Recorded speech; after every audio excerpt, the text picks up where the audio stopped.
Compensation Committee for Monday, July 30th. It's 3:31 p.m. We can all stand for the Pledge of Allegiance.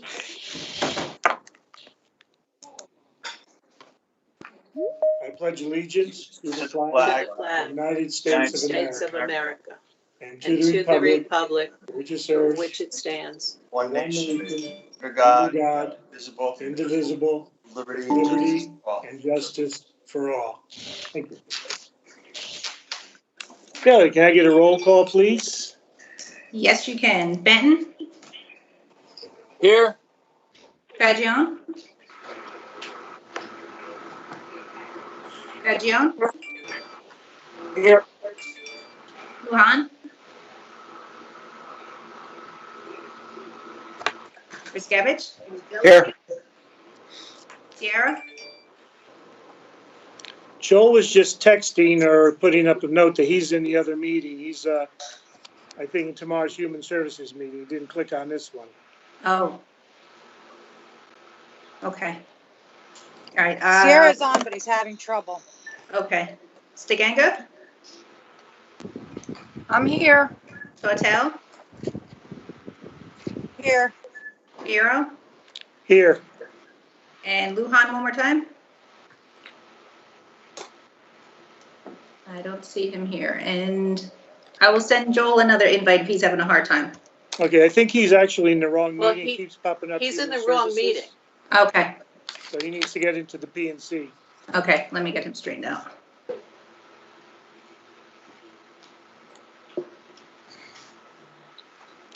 Okay, first order of the day, we have Eric Deninga, Commissioner, Department of Public Works, and Ed McGreta, Director at the airport. We have a request to create one airport operations leader, grade 11, and abolish one airport operations supervisor, grade 12. It's position 17251. Legislative request 058. I get a motion and a second on that. Motion, Stiganga. Okay, Kathy? And a second.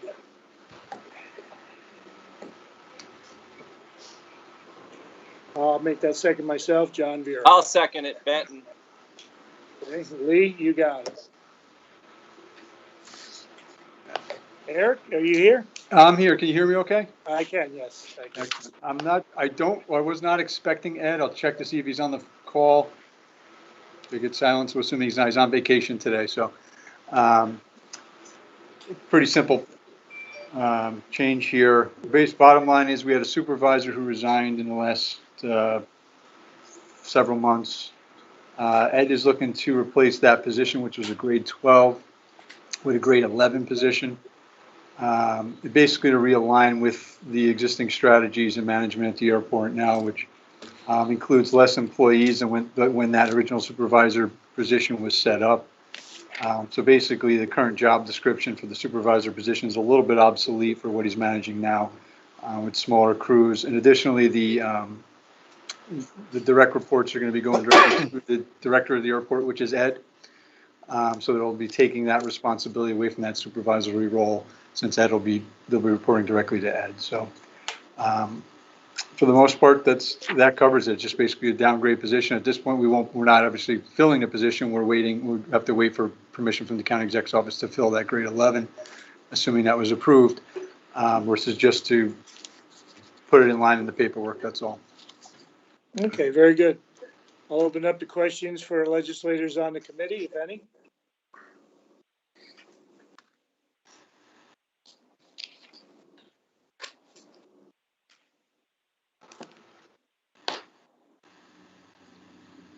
Still trying to get the hand raising thing here.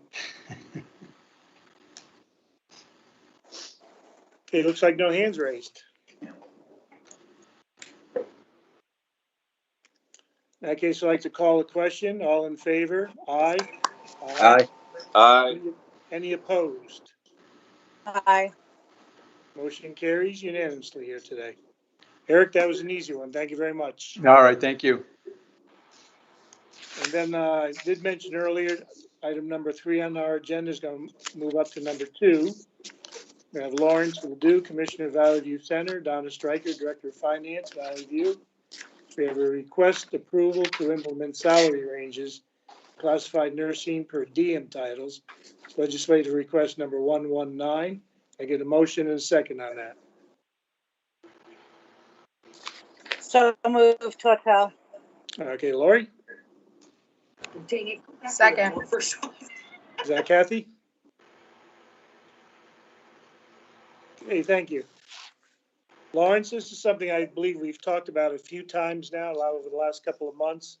We've had some per diem workers that haven't seen an adjustment in their salary since, 2005, 15 years ago. Correct. We want to make an update to these ranges. We work with the Department of Human Resources on putting this together. Additionally, we want to enhance our per diem pool, which will reduce overtime. And we really, during this COVID crisis, we really realized how important it is to have a larger per diem pool if you could possibly have one, since we had over just around 70 employees test positive. Not all of them were nursing employees, but there was a point in time during the COVID crisis where we had to stop taking admissions because our staffing was so impacted. So anything we can do to increase our potential number of nurses available, whether it be a CNA, an LPN, or an RN, is very important. I did speak with Commissioner Gross earlier, looking at the ranges there. I believe the first one, the per diem LPN, we're raising the ceiling on that. But the RNs and the nursing care supervisors, we're working right from the base on up from that one. Yeah, the RNs, we have a harder time recruiting. So we thought this range would be a little bit better than what it previously was. The LPNs, again, to your point, we haven't given the per diems really an increase in quite some time. So LPNs that have been with us for a while could see a nice little bump, and then we can make this range more attractive to new people coming in. Well, it certainly has proven that they're essential workers right now. Absolutely. At this point, I'd like to open up to questions or comments from legislators on the committee.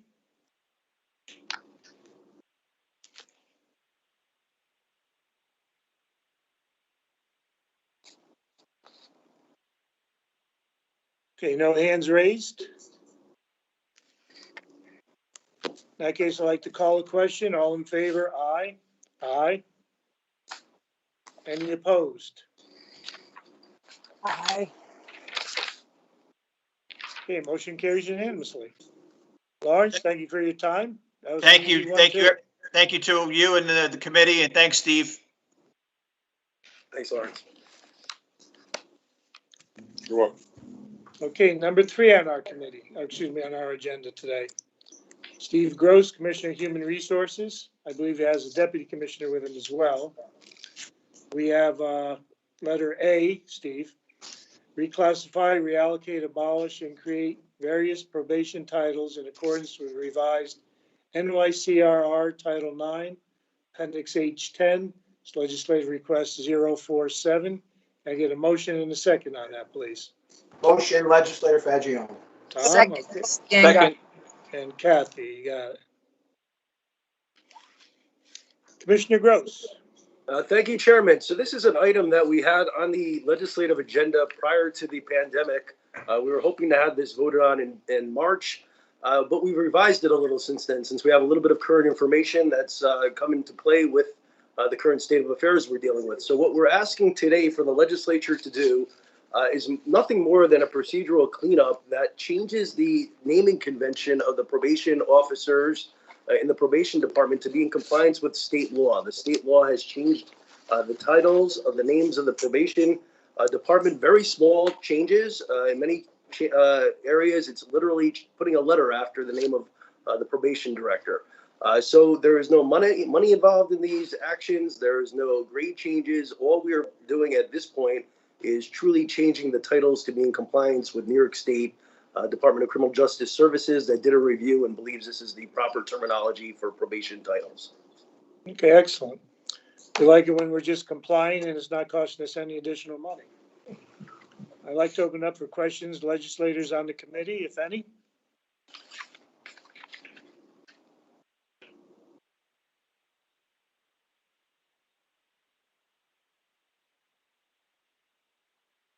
Okay, again, no hands raised that I see. In that case, I'd like to call a question. All in favor? Aye.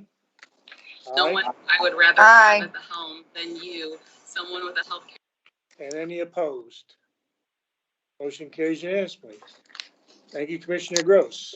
You're welcome. Now, letter item B, Chairman Brescia. We have discussion regarding employment and hiring practices in Orange County currently being used. Commissioner Gross, you're up again. Thank you, Chairman, and thanks for having me on today. I thought this was a great opportunity to talk about some of the work we do in the Department of Human Resources. First of all, I'd like to let everybody know that we have 3 divisions in our department. We have the Civil Service Division, Employment Relations Division, and the Personnel Management Division. Those are the 3 components that make up the Department of HR. All in total, we have 19 employees. Those 19 employees do great work for all the citizens of Orange County on behalf of the taxpayers. We do quite a bit of work, not just for Orange County, but for also the local municipalities. I do want to make a quick introduction. Since COVID's in the room, she's a little bit, COVID's not in the room, excuse me. But Tamara Hunter is a Deputy Commissioner of Employment Relations for the county. I just want to let everybody say hello. Tamara will be answering some questions with me today if any questions arise that we can help you with. So with that, I'd like to start off and chat a little bit about, I hear a phone ring, it's not ours. Good afternoon, Human Resources. This is Virginia. How may I I help? don't know what we did there. Sorry, we hit a button. Okay. Oh, I'm sorry. Okay, there we go. This is technology at work here. Okay, back. So, some highlights of what we do in HR. I think Civil Service Administration is a major key component of what we do in the HR department. And it's not just for Orange County government, but it's also for the many municipalities in Orange County that we handle civil service for. We handle it for 83 jurisdictions. That includes every town, village, school district, fire districts, libraries, special districts. It does not include the 3 cities. The 3 cities of Middletown, Newburgh, and Port Jervis all have their own independent civil service commission that is separate and apart from Orange County's civil service aspects. All in told, we have about 9,000 civil servants in our jurisdiction in Orange County. 2,400 of those are Orange County government. The balance are within the local municipalities and other agencies we serve. So quick 101 on civil service. A civil service system, what it really does is affords the opportunity of public employment to anyone in the community who meets the minimum qualifications for the position. The main objective of the civil service system are selection based on merit and fitness, competition for positions being open and fair, and a stable career system in place. Those are the key components of civil service. And as so long as anybody meets those minimum qualifications, they can apply for a governmental job in the civil service, and we encourage individuals to do that. Our goal is to make sure that anybody who wants to take a civil service exam has the ability to do so, the opportunity to do so, and that is irrespective and regardless of the color of their skin, their cultural, religious, ethnic, sexual, or social backgrounds.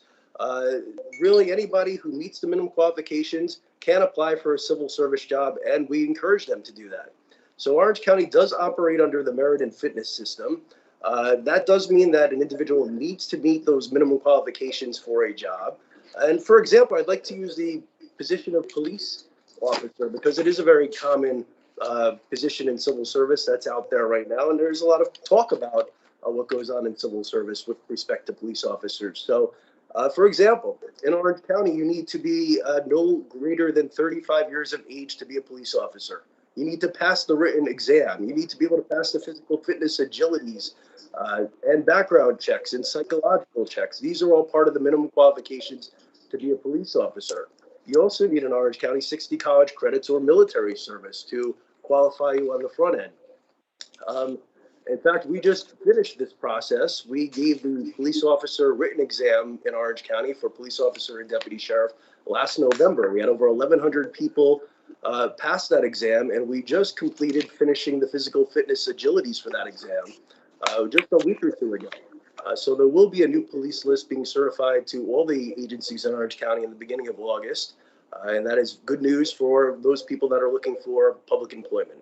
I remember, Commissioner, yes, sir. when we first started talking about that, he didn't have a video out talking about what was required with minimum physical requirements, and even something as simple as push-ups and sit-ups. done properly to coach or at least instruct the applicants what you need to do qualifying to pass those tests. That is a fair point. We have done quite a bit of information, public information out to the community to make them aware of what is involved in a police exam or other exams for that matter. Just for that example with the police exam, we did put billboards up throughout the community when we did the last exam. We did police information systems in 3 areas of the county, in Newburgh and Walk Hill and our emergency services center to let people know what's involved. We put the video out so people can train and have the time to train for those physical fitness exams. So these are all important components. But back to the civil service process, many people know that in order to get a job in the civil service, you need to take a civil service exam, and you need to be one of the top 3 interested individuals after you've been canvassed for that position. So what that means is that basically a person has to score in the top 3 scores and be willing to accept an appointment to be considered for a civil service position. We do hold 3 basic exam types when it comes to competitive positions. We have open competitive exams. Those are used for all jurisdictions, Orange County government, as well as the locals that we serve. In most cases, anyone who meets those minimum qualifications, as we spoke about before, can compete. We do offer promotional examinations. Promotional examinations are offered within an organization. So somebody might be in a position of a clerical position and be interested in moving forward in their career to a senior clerical, and that would be a promotional exam. And we offer continuous recruitment exams for various positions that we're always looking for, some entry-level clericals. So those are the 3 main components of competitive exams. A civil service list is established for a period of up to 4 years. And I think that's very important. People need to know that these opportunities don't come around every day, and you need to be aware of them and know when the opportunities are out there and how to stay aware of those opportunities, which we're going to talk to in a little bit in the future here today. But a civil service list is a fluid document. Appointments are made off that list. People come off, they come on, they can come on, they can be temporarily unavailable, they can be away for a year doing military service and asked to have a temporary stay put on their name. And when they come back, they're back from military service and they pick up where they left off. So it's a fluid document, and there's quite a bit of information that's involved when our office has to maintain that. If a list is exhausted before 4 years, a new test is called for, and we can establish a new list. Provisional appointments are made in a period when there is no list, and that is very rare, but it does happen from time to time. So when we talk about hiring, we deal with what is called an appointing authority under civil service law. In many ways, we're dealing with municipalities. That's the elected official. It's the town supervisor. It's the mayor.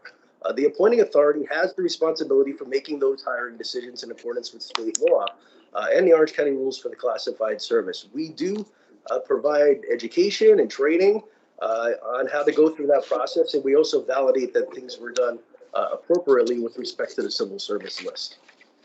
So the Orange County Department of Civil Service works very closely with the state of New York. Just to give you a quick basis how it works, we administer the exams. The state of New York creates the exams, and what we do is we actually administer the entire process. So what does that mean? We announce and review the exam and the applications for the exam. We administer the actual exam, sitting and taking the test with proctors in the room.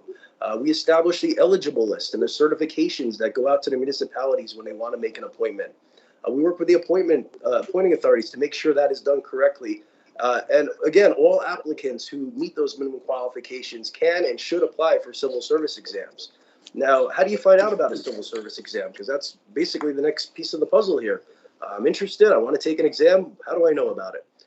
There are many ways to find out about it, but first and foremost, we really recommend that people use the county website. OrangeCountyGov.com, under the page of Human Resources, is a sign up for e-notifications. Now, all you need to do is put your email address in there. You put your email address in, and we will directly email you every time we have an announcement about a new exam opportunity. It's a great resource. We urge all to take advantage of it. Put your email in, let your friends, family, relatives, neighbors know. It's very good information, and we have no limit. We'll take as many emails as we can get. We also deal with a distribution list that we have in play. So anytime we have an exam announcement, we have a quite lengthy distribution list that involves libraries in the community. It involves community organizations, clergy, many agencies, post office, civic groups, faith-based organizations. What we're looking to do is continue to expand that database. So any information you have to get the word out about civil service exams, if there are any community groups, please let us know. You can email Heather Morse, Director of Civil Service, hmorse@orangecounty.gov.com, and we'll gladly add those agencies, those groups to our distribution list, and we'll email and mail you the hard copies of all our exam sessions that we have. So that's very good information as well. So any questions? I know I've thrown a lot so far. I'm happy to continue to go here and figured to take a break. Yep, we do have one question, Legislator Riskevitz. Yeah, thank you, Chairman. I'm just curious, are all county employees under the civil service system having to take the exam and go through the process? So one of the things that we'll talk about in a little bit is that there are really, the answer is yes. Every member of the public that works for Orange County government is a member of the civil service system. Now, whether you're a member of a competitive exam process or a non-competitive exam or a labor position, that's slightly different. The majority of our positions are competitive. But we do have other lines of work.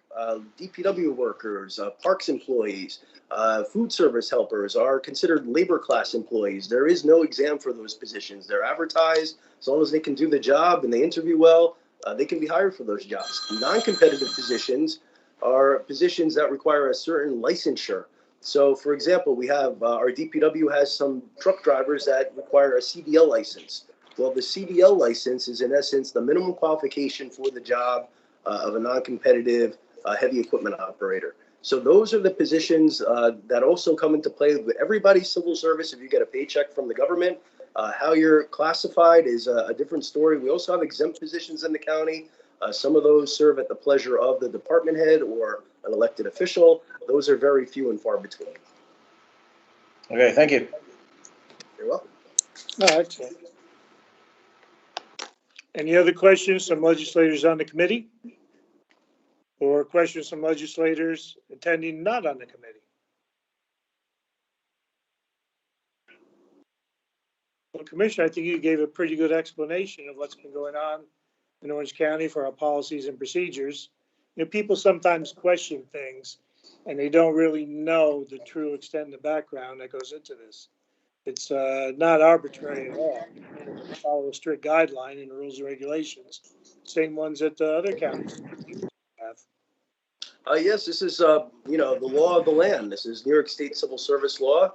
It was put into place by Teddy Roosevelt when he was an assemblyman in New York State. Really, this was done as the whole entire civil service system was put in as a reaction to President Garfield being shot in the late 1800s by a disgruntled civil servant.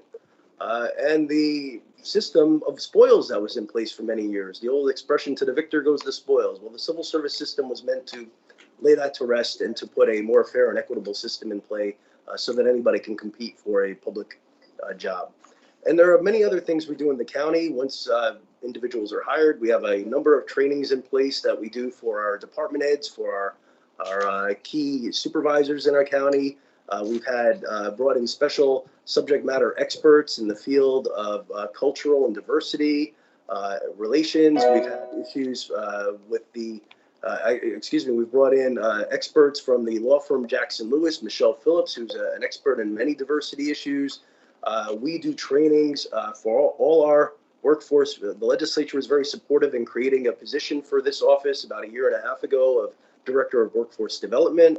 The amount of trainings that we have for our workforce is quite significant, dealing from ethics to discrimination, harassment, policies and procedures that are put in place internally, dealing with anything from electronic communications policies to day-to-day operational functions. So these are things that we definitely put out to all the employees on a regular basis. We have high-level trainings for our managers, and we support having a diverse workforce that meets the needs of all our taxpayers and consumers. Excellent. Legislator Stiganga, I believe you have a question. I do. Commissioner Gross, thank you so much. You have done an outstanding job of explaining the whole program and how it works and where you've sent everything, and that you've done a lot of work to make sure that the information is brought out to the public. In the last couple of years, or even the years that you've been part of this, do you have any documented complaints or anything from anybody saying that it was unfair or they were unable to do this? Is there anybody who's ever contacted the department to say that they felt that it wasn't a fair and equitable system? The civil service system itself? Well, as far as like somebody coming in that wanted to take a test, or maybe they didn't do well on the test, or they felt something wasn't appropriate or fair as far as has anybody ever complained to you about those tests or the Absolutely. information? Legislators today, people complain all the time. Unfortunately, a lot of the times it comes down to the individual themselves, not necessarily following the information or reading it right. And I'll be quite honest with you, we've just given the police agility exam, and we've had quite a few people that were upset because they failed by 1 sit-up. They failed by 2 push-ups. They showed up 10 minutes late to the agility and were denied access. These are all things that are put in the information when we put it out. So when an individual doesn't necessarily read the information thoroughly or understand what's put in front of them, they don't always have a right to be angry at the process when the process laid all the information out fairly and equitably. They did not follow the instructions properly. Okay, thank you. It's hard to criticize the county when you follow instructions mandated by the state level even. Legislator Fagione, I see you have a hand up. Thank you, Chairman. Thank you, Commissioner Gross. If you could just real quickly, you went through the numbers in terms of the police officers exam that we recently gave. What were those numbers again in applicants that actually signed up to take the test, and how many actually came and took the test? So I'm going to give you some ballpark numbers. I don't have the exacts in front of me, but roughly 1,250 people took the written exam. Roughly 1,100 passed the written exam. We have now been scheduling agilities for the physical fitness portion. We've been scheduling them in blocks of 15, 4 sessions of 15 a day. We've been having roughly 7, 8, 9 show up. And out of the 7, 8, 9 show up, roughly 50% pass. So those have been the numbers we've been dealing with. Well, the one number the numbers of 1,100, clearly we threw out quite a big net there for people to come and take that exam. So I want to commend you and our IT department. The website's been a great avenue to put this information out there. I know I've taken it upon myself to share the opportunities that our constituents in Western Orange County can sign up and take a civil service test. So I just want to commend you and your office and your staff for continued great work, and you always being here to answer the questions and to give us the facts that we need so that we can make decisions. So thank you, Commissioner. Keep up the great work. Thank you, Legislator Fagione. Legislator Ben, I see your hand up. Yes, thank you.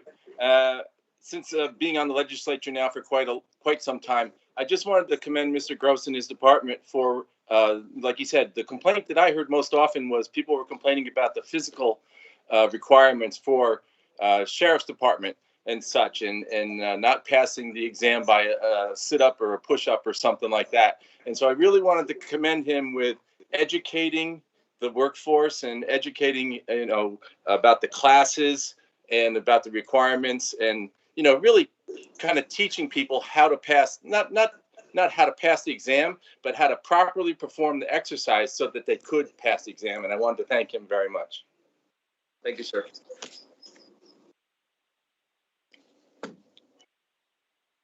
Any other questions by legislators or legislators not on? Chairman Brush. Kevin Darian. Kevin Darian can go first. Okay. Legislator Lujan, go ahead. Thank you, Mr. Chairman. I might have come in a little bit late, so I unfortunately might not have heard everything that Mr. Gross shared. I did catch quite a bit of it, but I do have some questions in regards to what are we. I know there are policies and procedures that exist to create diverse workforces in Orange County, but what exactly are those policies and procedures? What are we doing to actively ensure that we have diverse pools of candidates? I know that, for example, with the sheriff's exam, there was definitely a larger net that was put out, and I believe we actually saw that there was a more diverse population that was met. But what are we doing in other jobs? What are we also doing in terms of, you just mentioned there are some complaints. For instance, in regards to potentially for promotions, because that person didn't take the exam or they didn't follow this rule. So what are we doing to actively try to connect to making sure that, well, if the person has the qualifications and they have the years behind it, why is it we're not seeing, those senior roles filled by individuals who might be from the Latino African American community, for instance? Well, I think there's a couple important things that we need to hit on. And number one is that the county has no ability on the front end to ask somebody's color of their skin, their ethnicity, their background on an employment application. So we do our best to get the word out. We use various tools to do that. We use advertisements. We advertise in, for example, I know you represent Newburgh, and the Hudson Valley Press is a Newburgh publication that we put our ads in as well. We also do things online on Career Builder, on many of these sites. But beyond that, we've gone out. Diane Riddick was a deputy commissioner here. In the past, she had gone out to many of the faith-based organizations and met with them. And again, we talked earlier about bolstering our database, our basically our list of where we're going to send our exam announcements to. It's very hard to hire somebody from any ethnicity if they don't apply. So we really need to get the word out for applications to let people know that the jobs are here, the jobs are out there. We need your help, Legislator Lujan. If there are groups in the city of Newburgh or other communities that you think would be beneficial for us to add to the list so that more people know about these jobs, we are more than willing to work with you or any other community groups to get that information out. We're more than willing to go to the city of Newburgh. Just last year, Director of Civil Service and myself, Heather Morse, went to the Newburgh Free Library one evening to speak to an adult education class on how to get a civil service job specifically. So these are things we're ready, willing, able to do. We need a partnership. Again, at the end of the day, we look at names on a piece of paper when they come in on an application. We do not know the background behind those names. Many times we look at the qualifications, and the qualifications go into a good pile and a not so good pile. And those are the very simple way of looking at applications. You have people that meet the criteria, look like good candidates on paper, and people who don't necessarily. And that's how you cull through them. And at that point, there is no understanding of what they look like. I think that that's really, really great, and I appreciate to hear that. The one thing I will say is, and again, this is based on some of the reports, I'm sure you've seen this, is that there even in some resumes you'll notice that sometimes even there is a sense of bias even when a person or an applicant his name is showing up on a resume. Have you looked into that at all to see if that I've noticed the data can say that a person who might sound like it's an ethnic name or a person of color's name is less likely to get chosen simply because their name sounds like it's from the African American or Latino or Asian origin. Has that ever been examined as a possibility of simply just where you're looking at a person's just the credentials and not their name at all? Well, let me put it to you. In the county, one of the things we have to do is report on a biannual basis to the Equal Employment Opportunity Commission our stats of our county employment. And one of the things that came to mind a couple of years ago when going through this process is, well, how do we determine what our workforce is made up? Who's making the determination that so-and-so is a white female or so-and-so is a Latino male? And it came to realization that it wasn't really being done properly. So one of the things we did was created what was called a self-identification form. And now when people are hired, they have the option to, it's on them. They don't have to do it if they don't want, but they can tell us their background so we can better report to the federal government our demographic profile. You brought up a very good point, and we've had issues in the county where a female employee's last name might be Esposito. And does that mean that they are Latino? Does that mean they are Italian? Or does that mean that they were married into a Latino or Italian family and their last name was Smith prior to be married? So these are all important things. We want to make sure we collect good data. We want to make sure we have the data appropriate. And again, you talk about examining things. Just last week, my staff and I met with Jim Rollins, who was the former president of the NAACP, and we chatted with him to pick his brain about what else can we do to work with the community a little bit closer to make things better.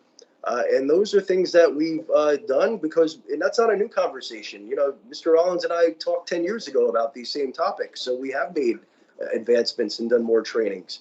And these are things that we all recognize there's always more work to be done, and we want to partner to get that work done with whoever in the community can help be our partner. Commissioner, I think you're right there. I believe years ago, maybe 30 or 40 years ago, there could be some name affiliation with names, ethnic backgrounds. But today, I think that's pretty much out of the picture.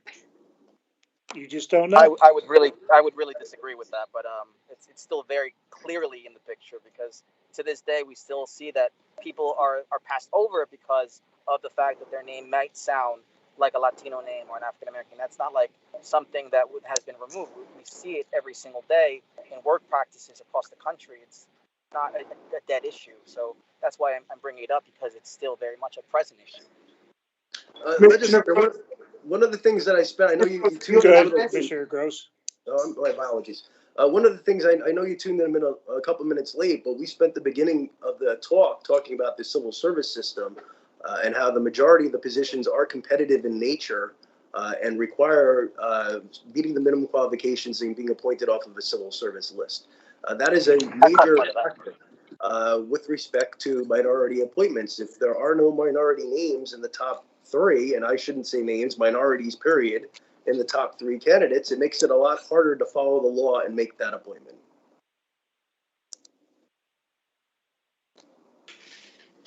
So, Kevin, are you done on that, or? Sorry. So, because then what the recurrent thing is that we're saying is that we're not seeing those minority names because those individuals are not taking the exam. So then the follow-up question is, what are we doing to ensure or to make those exams even more accessible? Because that is the other part of it, right? So if we're seeing that there's a lack of diversity, and we know that there is obviously a need in communities, particularly communities of color, for livable wage jobs, for jobs that are going to have upward mobility, obviously, you know, having these kind of positions are going to be beneficial. So it's not that people don't want those kinds of jobs; it's that they don't know about it. So I agree. Yes, you need the partnerships. Myself, and I'm sure every other legislator on the call is happy to assist. But I mean, beyond that, it would be really useful to know. Yes, the church is okay, but what other places? Where have you seen success? Where have you not seen success? Where could we actually help you to be able to ensure that you're having those diverse pools? Because that seems to be a bit of a gap still. And I'm encouraged to hear that you want to make that a priority. But again, I just want to know how can we help them, because it does seem to be a gap. Well, Commissioner Gross did touch on that earlier about where the application, where the process, where are we getting the word out I heard to? it briefly, but Yeah, I I think he touched on it very well. I mean, Kevin Darian, you have no problem getting the word around the city of Newburgh quite often. I see you in the paper more than any legislator. So that's one way to get the word around the city of Newburgh. But I mean, if some of these positions don't finish in the top three, it's tough, and they're not minorities, unfortunately. They're not reachable. I mean, you do get points beyond the top three to get in the top three if you have military background, or what are the other points? Veterans, and what else? Disability, and there are other things, but we're certainly working in that vein, and the commissioner will continue to meet with Mr. Rollins and others throughout the community to try to get the word out, and we as legislators need to get the word out as well. So. Okay, Legislator Sierra, I see your hand up. Yes, sir. Thank you. I was having some issues on my end over here with joining the meeting, but you made mention that you met with Bishop Rollins, and what were the recommendations? If you could share those recommendations he made. I would say it was not necessarily a meeting of recommendations. It was a meeting of sitting, gathering thoughts, him hearing from us where we're coming from. We explained a lot of the same circumstances we talked about today. We had a very open and frank dialogue about. And he was going to think about a lot of those items and come back. He did not necessarily have suggestions right at the moment, but he was very encouraged about the fact that we called and suggested having a dialogue. And that's one of the things that I think is a step in the right direction. He believed that as well. And I think my team, as well as Mr. Rollins, as well, Bishop Rollins, as you referred to him, were very encouraged by the meeting and think that there could be some fruitful outcomes. Joel, if Now, your sir. mic is muted, there you go. Steve, is it possible, are we allowed to have a separate list for people of color or minorities, or, you know, is that allowable by the state? Well, I think that's one thing that's going to require a little bit more legal research. I don't have an answer for you right now. I know that there's capabilities of having bilingual exams, but as far as to make it more diverse, that you don't have an answer for that yet. Well, there's a lot of, things we touched on before. Number one, we do not have the ability to ask ethnicity, race, religion on an employment application. It's illegal. It's not something we can ask right off the front anyway. New York State Civil Service does collect data, demographic data, when they do exams. However, they do not share it back with the counties, and we've asked for it several times. So those are obstacles that we need to get through. Those are issues. We're going to keep pressing the state for that information. We think it would be important to analyze to help determine who is taking those exams. Chairman. All right, thank you. That's all I have right now. Okay, Chairman Brescia. Yeah, before I responded to Kevin Darien to an extent, but I did want to say commend Commissioner Gross and his office for the fantastic job they do, and invite any legislators to speak to him with suggestions to open up the process more, that we can get it out there. But I went to a little seminar they had up in the statutory meeting. Up in the statutory meeting room a couple of years ago with Village of Montgomery personnel, and it was exemplary what they put out there. And the agility exam, I always was told that the younger generation have more trouble passing it because the standards are a little stringent. But I'm surprised that we had 1,100 out of 1,200 pass the academic bar, because that's not the easiest either in some, especially the police exam. But I can't thank you enough for the job you do, and we need to continue. Thank you, Chairman Bureau, for bringing this on the agenda today. I think we need to keep that dialogue going and be open to suggestions from all legislators how we need to open up the process. Because Steve's been here a long time in many capacities, a little bit about the same amount of time that I have, and he's always open and willing to carry on a conversation. So. Any legislator has any concerns, questions, would like to sit and chat with myself, my staff, we're happy to do so. Please pick up the phone, call. We're more than willing to sit and chat and put our heads together. Hey, Legislator Ganger, you still on? I see your hand raised. That may be from before. Oops, sorry, I should have lowered it. Okay, gotcha.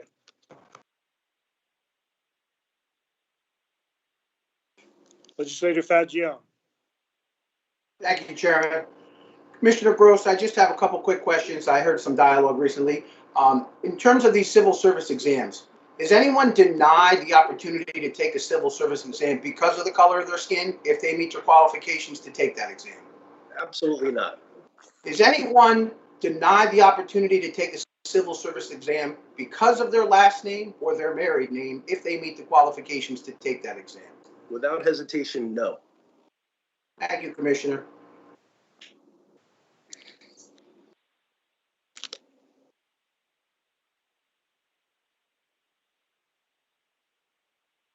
Any other questions by legislators on the committee or legislators not on the committee?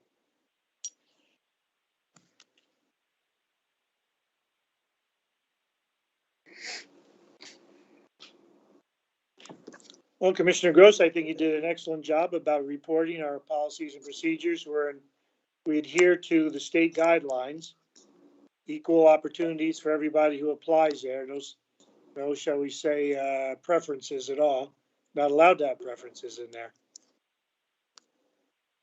So I thank you for your time, Steve. I appreciate it very much. Thank you, everybody. Have a good one. Mr. Chairman. Yes. May I ask a question? Certainly, Joel. Go right ahead. Hopefully Is Steve still on? Steve, you still on the line? Yes, I am. Yep. Steve, what about changing the qualifications? I know we looked into it in Middletown because some of these qualifications are quite rigorous for certain candidates. I mean, I know for a police officer, you got to have, whether it's certain 60 college credits or a degree or military. So is it is it a possibility that these candidates aren't qualifying for the exams, or is it possible to change the qualifications? I know we went from 60 college credits in Middletown to military experience. Is that a possibility? Well, that's already in the works in Orange County. You could have 30 college credits and military experience, a combination there within.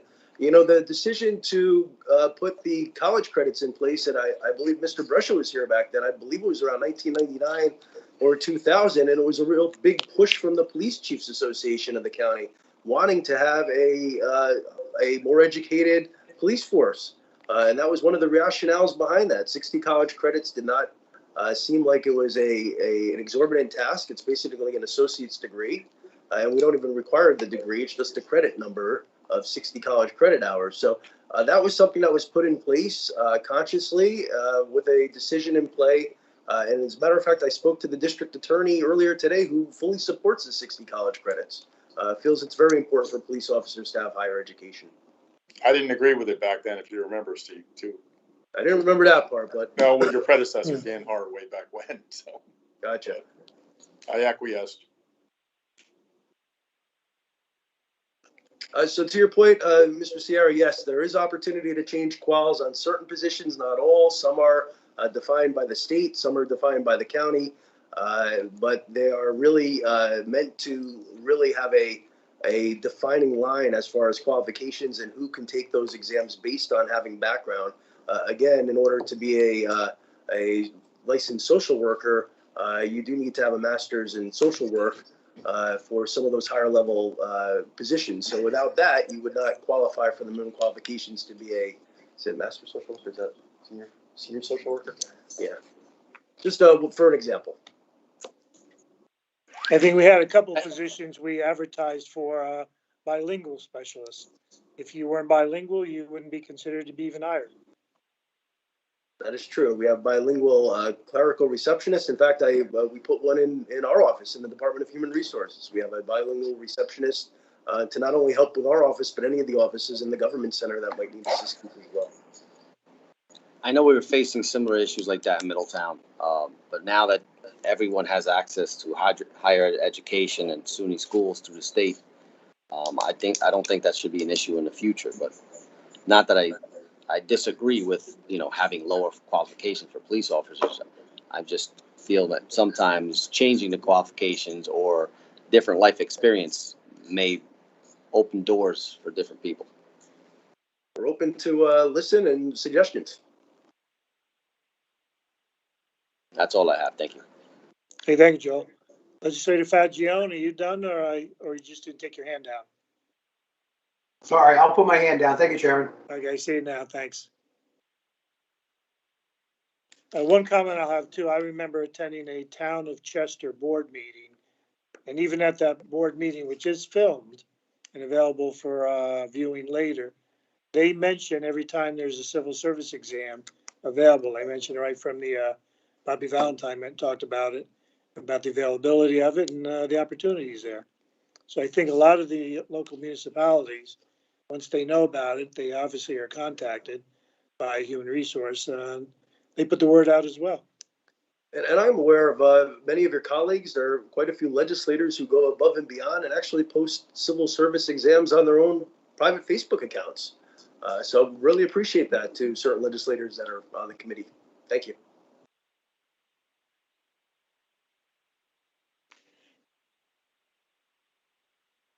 I don't see any more hands raised. Anybody else have questions, comments?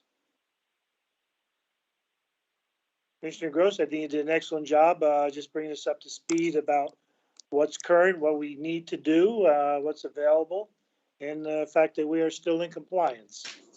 Thank you very much for that. Thank you for your time. Thank you, everybody. Have a good one. At that point, I'd like to call a motion to adjourn the meeting. I need a motion and a second. So moved. Second, Kevin Darian. Second, Who was the first one to? Ruskevich. Okay, Paul, gotcha. And Lujan was second. Okay, Kevin Darian, Lujan, second. I thank everybody much for attending. I guess Paul's meeting will begin very shortly, right, Paul?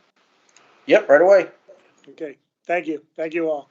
Thank you, Mr. Chairman. Bye-bye.